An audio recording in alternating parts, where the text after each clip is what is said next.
జగన్మోహన్ రెడ్డి ప్రభుత్వం అనేక రకాలైనటువంటి కుంభకోణాలకు పాల్పడి గత 5 సంవత్సరాల్లో ఆఖరికి ఏపీపీఎస్సీలో గ్రూప్ 1 ఉద్యోగాలను కూడా తెగనమ్ముకునేటటువంటి పరిస్థితికి దిగజారింది.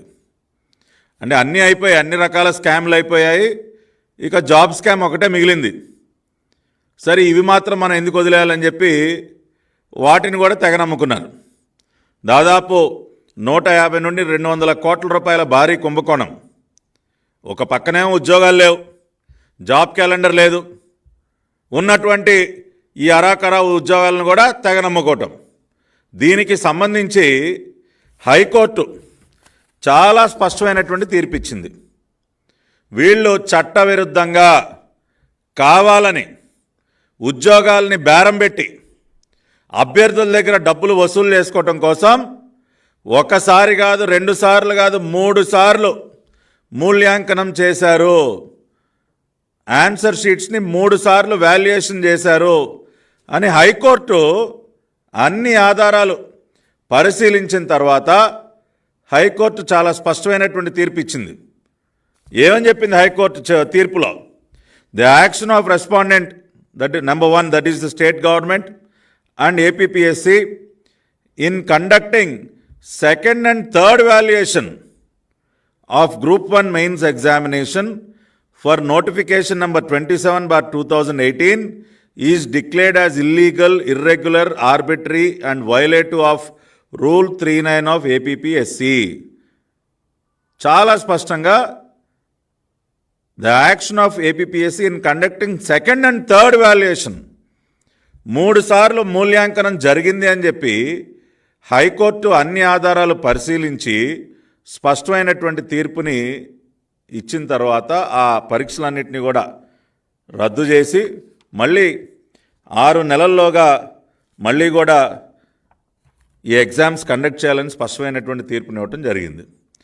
ఆ తర్వాత తెలుగుదేశం పార్టీ పక్షాన మరి నేను కానివ్వండి, అదేవిధంగా మా పార్టీ జాతీయ అధ్యక్షులు చంద్రబాబు నాయుడు గారు, ఆయనైతే అసలు దాదాపు 1 గంట పాటు పవర్ పాయింట్ ప్రజెంటేషన్ ఇచ్చారు. అసలు ఈ స్కామ్ ఎలా జరిగింది, ఏ రకంగా ఈ స్కామ్కి తెరలేపారు, సీతారామాంజనేయులు గారు ఏపీపీఎస్సీ సెక్రటరీగా ఆయన ఎటువంటి అవకతవకలకు పాల్పడ్డారు, ఆ తర్వాత చైర్మన్గా వచ్చినటువంటి గౌతమ్ సవాంగ్ గారు ఆయన మళ్ళీ 3వసారి వాల్యుయేషన్ ఏ రకంగా చేయించారు, అంతకుముందు సీతారామాంజనేయులు గారు ఒకసారి డిజిటల్ పద్ధతిలో ఒకసారి మాన్యువల్ పద్ధతిలో వాల్యుయేషన్ చేయించిన తర్వాత మళ్ళీ గౌతమ్ సవాంగ్ గారు చైర్మన్గా 3వసారి వాల్యుయేషన్ ఏ రకంగా చేయించారు, ఆఖరికి హైకోర్టుకు కూడా 2 సార్లు తప్పుడు అఫిడవిట్లు సమర్పించి ఏ రకంగా కోర్టును కూడా తప్పుదోవ పట్టించారు. ఇటువంటివన్నీ ఆయన పవర్ పాయింట్ ప్రజెంటేషన్ ద్వారా ప్రజల ముందు ఉంచితే నిన్న మళ్ళీ కూడా ఏపీపీఎస్సీ గౌతమ్ సవాంగ్ గారు మళ్ళీ ఏం చెప్తారండి, ఒకసారే మూల్యాంకనం చేశాం. ఇది ఆయన మళ్ళీ నిన్న మీడియాతో మాట్లాడుతూ ఆయన చెప్పింది. ఒకసారే మూల్యాంకనం చేశాం. గ్రూప్ 1 ప్రధాన పరీక్ష జవాబు పత్రాల మూల్యాంకనం ఒకసారి మాత్రమే జరిగిందని ఏపీపీఎస్సీ చైర్మన్ గౌతమ్ సవాంగ్ గారు వెల్లడించారు. గ్రూప్ 1 ప్రధాన పరీక్షలను రద్దు చేస్తూ హైకోర్టు ఇచ్చిన తీర్పుపై అప్పీలుకు వెళ్తాం. అదేవిధంగా ఆయన ఇంకొక మాట కూడా అన్నారు, కమిషన్పై వచ్చిన ఆరోపణలకు సరైన సమయంలో సరైన విధంగా వివరణిస్తాం. ఏం వివరణిస్తారండి? ఇంకా అంటే సరైన సమయం అంటే ఎప్పుడండి? మీరు రిటైర్ అయిపోయిన తర్వాత, లేదంటే మిమ్మల్ని గవర్నర్ గారు డిస్మిస్ చేసిన తర్వాత. మన గవర్నర్ గారు కూడా ఫిర్యాదు చేయటం జరిగింది. గవర్నర్ గారు కూడా ఆశ్చర్యపోయారు. ఆయనకు అన్ని ఆధారాలు చూపించిన తర్వాత ఆయన ఆశ్చర్యపోయారు. ఈ రకంగా సాక్షాత్తు హైకోర్టును కూడా తప్పుదోవ పట్టిస్తారా? ఎందుకంటే గవర్నర్ గారు రిటైర్డ్ సుప్రీంకోర్టు జడ్జి. ఆయన ఇవన్నీ చూసిన తర్వాత ఇంత బరితెగించి అసలు హైకోర్టు కూడా 2 సార్లు అఫిడవిట్ ఏ రకంగా తప్పుడు విషయాలతో సమర్పిస్తారని చెప్పి ఆయన ఆశ్చర్యపోయారు గౌరవనీయులైన గవర్నర్ గారు. ఇన్ని వాస్తవాలు ఈ రకంగా ఉంటే నిన్న మళ్ళీ ఏపీపీఎస్సీ చైర్మన్ గౌతమ్ సవాంగ్ గారు, ఏమండి సవాంగ్ గారు, మీరు ఒక ఐపీఎస్ అధికారి, retired DGP, director general of police అంటే ఒక రాష్ట్రానికి ఎంత బాధ్యతాయుతమైనటువంటి పదం అండి. ఎక్కడ తప్పు జరిగినా కూడా తప్పు చేసినటువంటి వ్యక్తులకు శిక్షలు పడే విధంగా చేస్తూ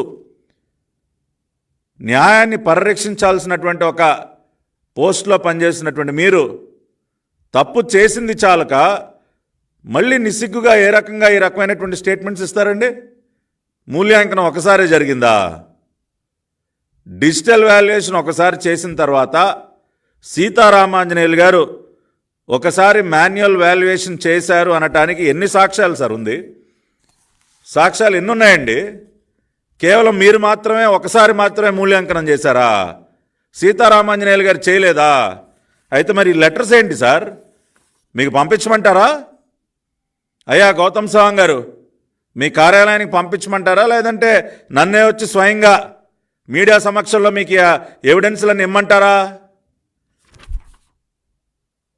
పిఎస్ఆర్ ఆంజనేయులు గారు నవంబర్ 25, 2021 ఆయన డేటాటెక్ మెథడాక్స్ అనే కంపెనీకి రాసినటువంటి లేఖ.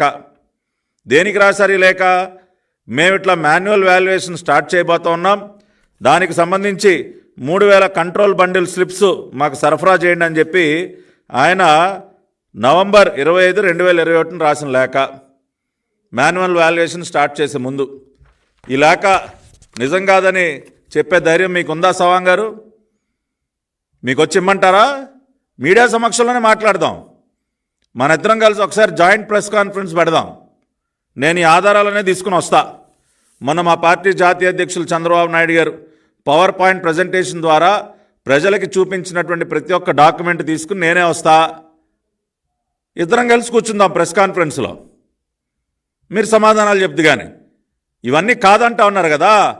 ఒకసారి వాల్యుయేషన్ జరిగిందని ఇంకా తప్పు చేసి కూడా మళ్ళీ మిమ్మల్ని మీరు సమర్థించుకునే ప్రయత్నం చేస్తూ ఉన్నారు కదా.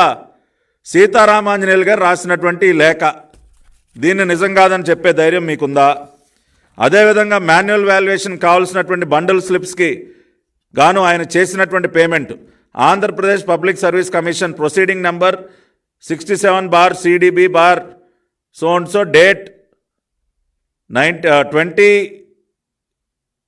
21/12/2021 ఇదిగోండి ఇచ్చినటువంటి ప్రొసీడింగ్స్ కాపీ. మీ ఏపీపీఎస్సి మీ ఫైల్స్లో ఉంటుంది ఈ లెటరు, పేమెంట్ చేసినటువంటి కాపీ. అదేవిధంగా సీతారామాంజనేయులు గారు హాయ్లాండ్ రిసార్ట్లో మాన్యువల్ వాల్యుయేషన్ జరుగుతూ ఉంది, దానికి బందోబస్తు కావాలని చెప్పి స్వయంగా సూపరింటెండెంట్ ఆఫ్ పోలీస్ గుంటూరు వారికి డిసెంబర్ 3, 2021 3/12/2021 రాసినటువంటి లేఖ ఎస్పీ గారికి రాశారండి. ఏమండి సవాంగ్ గారు, ఇది కూడా తప్పేనా? ఇది కూడా నిజం కాదంటారా? పిలుద్దామా గుంటూరు జిల్లా ఎస్పీ గారిని? మీ కింద పనిచేసినటువంటి అధికారే కదా, మీరు డీజీపీగా కూడా చేశారు. మరి గుంటూరు జిల్లా ఎస్పీ గారిని కూడా పిలుద్దామా? ఈ లేఖ నిజం కాదా? అరే ఇంత స్పష్టంగా ఇన్ని ఆధారాలు ఉంటే ఇంకా మళ్ళీ మీడియా ముందుకు వచ్చి అంత నిస్సిగ్గుగా అబద్ధాలు ఎలా చెప్తారు సార్? ఒక రాష్ట్రానికి డీజీపీగా పనిచేసినటువంటి వ్యక్తి మీరు, అంత గౌరవప్రదమైనటువంటి పదవిలో పనిచేసి ఈ విధంగానా మీరు ప్రవర్తించేది? We are very sorry. నిజంగా the way you are misleading the public, the way you have misled the courts, the way you still are trying to convince people that nothing had gone wrong even after the High Court giving such a clear judgment. ఒక పక్కన high court చెప్తా ఉంది 3 సార్లు చేశారు వీళ్ళు illegal గాని, మళ్ళీ మీరు నిన్న మీడియా సమావేశంలో లేదు ఒకసారి చేసాం, సరైన సమయంలో సరైన వివరణ ఇస్తాం. ఏంటండి సరైన సమయం? ఇక్కడ రాష్ట్రంలో ఉన్నటువంటి నిరుద్యోగ యువత జీవితాలన్నీ రోడ్డున పడేసి ఇంకా సరైన సమయంలో ఏంటండి?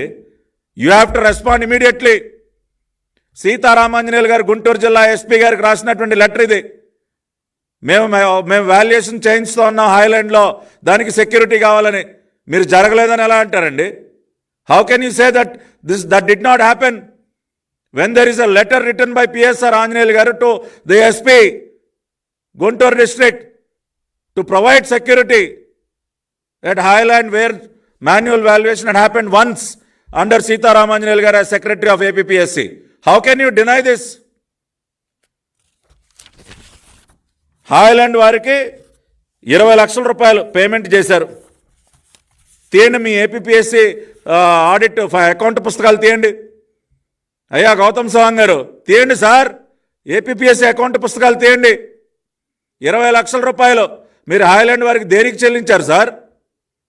వాల్యుయేషన్ జరగకపోతే ఒకసారి సీతారామాంజనేయులు గారి ఆధ్వర్యంలో మాన్యువల్ వాల్యుయేషన్, ఒకసారి డిజిటల్ వాల్యుయేషన్ చేసిన తర్వాత రెండోసారి మాన్యువల్ వాల్యుయేషన్ హాయ్లాండ్లో జరిగి ఉండకపోతే 20 లక్షల రూపాయలు దేనికి చెల్లించారండి? దేనికి చెల్లించారు? హాల్ రెంట్ 28 రోజులు, స్ట్రాంగ్ రూమ్ 28 రోజులు, బోర్డ్ రూము, డీలక్స్ రూమ్లు, బ్రేక్ఫాస్ట్లు, లంచ్లు, డిన్నర్లు 18,42,629 రూపాయలు. దానికి జిఎస్టీతో కూడా కలుపుకొని 20,06,000 రూపాయలు. నేను చివరి అంకెతో సహా చెప్తా ఉన్నా, తీయండి మీ అకౌంట్ పుస్తకాలు తీయండి. ఇది కూడా నిజం కాదనే ధైర్యం ఉందా మీకు?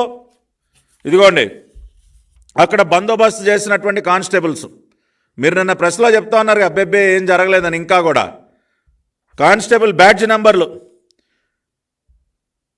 హెచ్సి 1737, పీసీస్ 4271, 4272, 4254, 4261, 308, 1020 బ్యాడ్జ్ నంబర్లు సార్. కర్నూలు నుంచి వచ్చినటువంటి కానిస్టేబుల్ బ్యాడ్జ్ నంబర్లు దాదాపు 30 మంది బ్యాడ్జ్ నంబర్లు ఉన్నాయి.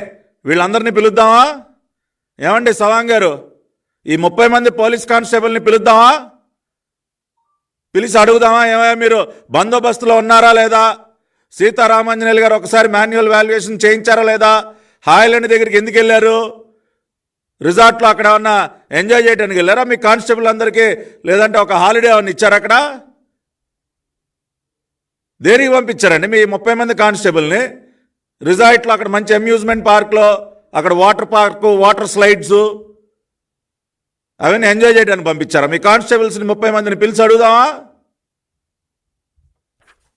కొద్దిగా ఉండాలి సవాంగ్ గారు. అదేవిధంగా పిఎస్ఆర్ ఆంజనేయులు గారు రాసినటువంటి ఇంకొక లేఖ ఫిబ్రవరి 2, 2022న మాన్యువల్ వాల్యుయేషన్ పూర్తయింది. పోస్ట్ వాల్యుయేషన్ చేయాల్సినటువంటి పనులు ఏవైతే ఉన్నాయో, first manual valuation was completed first week of February 2022. In this connection, it is decided to entrust the post-examination work, that is scanning, image scanning of all sheets, editing, processing the results, collection of required data. Chala spashtanga rasaru.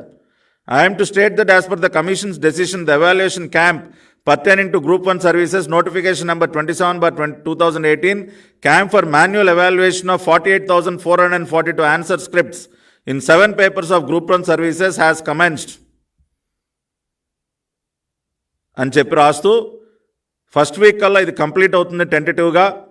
Post valuation చేయాల్సినటువంటి పనులకి మీ సేవలు కావాలని చెప్పి డేటాటెక్ మెథడాక్స్ వారికి రాసినటువంటి లేఖ. దీన్ని మీరు కాదంటారా సవాంగ్ గారు? అంటే ఇన్ని డాక్యుమెంట్స్ మేము ప్రజల ముందు ఉంచి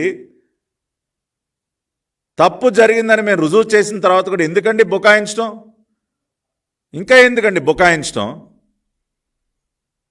మీరు తక్షణమే రాజీనామా చేయాలి, గౌరవప్రదంగా తప్పుకోవాలి. మీరు ఏపీపీఎస్సీ చైర్మన్గా you should resign. Gautam Sawang garu, governor గారిని అదే కోరాం, మిమ్మల్ని తొలగించమనే కోరాం. మొన్న మా పార్టీ రాష్ట్ర అధ్యక్షులు అచ్చెన్నాయుడు గారు, సీనియర్ నాయకులందరూ వెళ్ళి మిమ్మల్ని తొలగించమని కోరాం. ఎందుకంటే గవర్నర్ గారు అపాయింట్ చేశారు కాబట్టి ఆయన కూడా చర్యలు తీసుకుంటా అన్నారు. ఆయన తొలగించలే, మీరే గౌరవప్రదంగా రిజైన్ చేస్తే బాగుంటుంది. ఎందుకంటే ఇన్ని తప్పులు ఇంత అడ్డగోలుగా చేసిన తర్వాత how can you still continue mister Sawang garu? How can you continue? You should resign from that post immediately. That is what we are demanding. ఒకసారి ఇన్ని తప్పులు చేసిన తర్వాత ఇంకా మీ ఆధ్వర్యంలో పరీక్షలు ట్రాన్స్పరెంట్గా జరుగుతాయని నమ్మకం ఎవరికి ఉంటుందండి? నిన్న మళ్ళీ ప్రిలిమినరీ ఎగ్జామ్స్ పెట్టారు. వాటి వాల్యుయేషన్లో అవకతవకలు జరగవని గ్యారంటీ ఏంటి సార్? ఏంటి గ్యారంటీ? ఎంతమంది జీవితాలతో ఆడుకుంటారు సార్? అంటే ఈ రాష్ట్ర ముఖ్యమంత్రి అవినీతిపరుడైతే మీరందరూ కూడా అవినీతిపరులు అయిపోతారా? ఆయన గారు అవినీతి కోసం ఏ తప్పు చేయమంటే ఆ తప్పు చేసేస్తారా? ఆయన ఏదో నేనేదో చిల్లర విసిరేస్తాను, కోట్ల రూపాయలు వసూలు చేసుకుని రండి అంటే వసూలు చేసుకుని వచ్చేస్తారా? ఎట్లా సార్?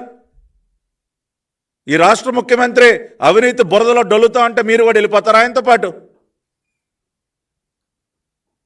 కాబట్టి రాష్ట్ర ప్రజలందరూ దయచేసి అర్థం చేసుకోండి. ఒక పక్కన ఇన్ని ఆధారాలు మా పార్టీ జాతీయ అధ్యక్షులు చంద్రబాబు నాయుడు గారు ప్రజల ముందు ఉంచారు. హైకోర్టు ఇవన్నీ పరిశీలించిన తర్వాతే ఆ పరీక్షలను రద్దు చేసింది. 3 సార్లు వాల్యుయేషన్ జరిగిందని నిర్ధారించింది. ఈ రాష్ట్ర ముఖ్యమంత్రి ఎంత నిస్సిగ్గుగా ఉద్యోగాలను కూడా బరితెగించి అమ్ముకున్నాడో రుజువైన తర్వాత ఇంకా కూడా ఏపీపీఎస్సీ చైర్మన్ గౌతమ్ సవాంగ్ గారు వచ్చి బుకాయిస్తా ఉన్నారు. This is very unfortunate. Instead of resigning from that post, తీర్పు వెలువడిన తర్వాత అసలు మీరు తక్షణమే రాజీనామా చేసి ఉండాల్సింది. నైతిక బాధ్యత వహిస్తూ, owing moral responsibility, you should have resigned from that post Sawang garu. Instead of resigning, you still come before the press and you try to, support your actions when so much of evidence is available today. Hard documented evidence is available today. It is there with the courts and it is there in the public domain also. But still you try to mislead people. కాబట్టి తక్షణమే మీరు ప్రజలకు జవాబు చెప్పండి, మీ పదవి నుంచి వైదొలగండి. దీనిని వదిలిపెట్టే ప్రసక్తే లేదు. We're not going to leave this. రేపు అధికారంలోకి రాబోయేది టీడీపీ, బీజేపీ, జనసేన సంకీర్ణ ప్రభుత్వం. మేము ఒక ఎంక్వైరీ కమిషన్ వేస్తాం, సిబిఐ ఎంక్వైరీ చేపిస్తాం ఖచ్చితంగా. You will be answerable to the CBI also. ఎంత పెద్దవారైనా సరే మన బిడ్డల జీవితాలతో ఆడుకున్నటువంటి ఏ ఒక్కరిని కూడా వదిలిపెట్టే ప్రసక్తే లేదు. So be prepared for it sir, be prepared for it. No matter how big an individual is, when someone commits a crime, it is a crime. No one will be spared. ఈ పాటికే మీరు బాధ్యత వహించి ఇంత evidence ఒక ప్రధాన ప్రతిపక్ష నాయకులు ప్రజల ముందు ఉంచిన తర్వాత ఇంకా సరైన సమయంలో ఏముందండి, మీరు వివరణ ఇవ్వడానికి ఇంకేం మిగిలింది? రోడ్డున పడేసి కొన్ని లక్షల మంది విద్యార్థులతో ఆటలాడుకుని ఇంకేదో సరైన సమయంలో ఏదో చెప్తారంట. కాబట్టి రాష్ట్ర ప్రజలందరూ కూడా, వారు కూడా అంటే ఇంత సీనియర్ అధికారులు కూడా ఈ రకంగా ప్రవర్తిస్తారా అని చెప్పి రాష్ట్ర ప్రజలందరూ, ఆ బిడ్డల తల్లిదండ్రులు ఎంత బాధపడతా ఉంటారని, ఎంత కష్టపడి చదివించి వాళ్ళ కోచింగ్లు ఇప్పించి ఎంత ఖర్చు చేసి వాళ్ళని పరీక్షలు రాయిపిస్తామంటే మీరు వేలంపాట పెడతారా? 2.5 కోట్లు తీసుకురండి, 1.5 కోటి తీసుకురండి. ఈ జేబులు కొట్టే కార్యక్రమం ఏపీపీఎస్సీలో. Very unfortunate. కాబట్టి we demand, TDP demands that Gautam Sawang to immediately resign. He has to resign. He cannot continue in that post. అన్ని రకాలుగా ప్రజాక్షేత్రంలో ఈ విషయం మీద గట్టిగా పోరాడతాం, నిలదీస్తూనే ఉంటాం. వదిలిపెట్టే ప్రసక్తే లేదు. That people should understand. And రేపు అధికారంలోకి వచ్చిన తర్వాత ఇమ్మీడియట్గా the first thing we're going to take up is the job scam in APPSC. People who are behind this will not be spared. అది వాళ్ళు చెప్తాను. ఎందుకంటే మళ్ళీ రాష్ట్రంలో ఉన్నటువంటి యువతలో మళ్ళీ ఒక నమ్మకాన్ని కలిగించాలి. ఆంధ్రప్రదేశ్ పబ్లిక్ సర్వీస్ కమిషన్ పైన ఒక నమ్మకం కలగాలి ప్రజలకంటే, ఇదిగో ఈ స్కామ్ చేసినటువంటి ప్రతి ఒక్కరిపైన కూడా చర్యలు తీసుకోవాలి, కఠినమైనటువంటి చర్యలు తీసుకోవాలి. ఆ రకమైనటువంటి చర్యలు మేము తీసుకుంటాం. మళ్ళీ ఏపీపీఎస్సీ పైన ఒక నమ్మకాన్ని కలిగించేటటువంటి ప్రయత్నం మేము చేస్తాం రేపు రాబోయేటటువంటి మా ప్రభుత్వంలో. ఈ విషయాలన్నీ దయచేసి ప్రజలు అర్థం చేసుకోవాల్సిందిగా కోరుకుంటూ మీ అందరి దగ్గర సెలవు తీసుకుంటున్నాను. నమస్కారం.